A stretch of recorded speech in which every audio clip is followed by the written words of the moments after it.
श्री स्वामी समर्थ मित्रांनो. तर दरवाजाला झोप घातलं होतं आणि पटकन घरातले काम करायचं चालू होतं. तर आज आहे दीप अमावस्याचा आदला दिवस, त्याच्यामुळं साफसफाई चालू होती. सर्व दरवाजे ते जेवढं साफ करता येईल तेवढं मी केलं होतं आजच्या दिवसात, स्वामींचे गाणे लावून ऐकता ऐकता. तर मला बेडमधनं दिवे काढायचे होते, काय पण त्या ज्या होत्या त्या ठेवून दिलेल्या असतात, त्या पण त्याची पण पूजा करतात असं मी यूट्यूबवर बघितलं होतं. त्याच्यामुळं मग मी त्या काढायला यांना बोलवलं होतं. यांचे काय नखरे चालू झाले होते. तर हे तर सोडा, इथून पुढं तर लई मोठे नखरे केले होते त्यांनी.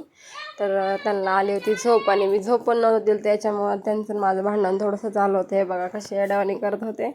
मग नंतर सगळे काढून ठेवलं आणि नंतर त्यांना झोपा म्हणलं. मग ते झोपी गेले आणि मी मस्तपैकी चकाचकीचे काढले होते भांडे, ते चकाचक करून घेतले. दुसऱ्याला पण घाण झाली होती त्याच्यामुळं ते पण काढले होते.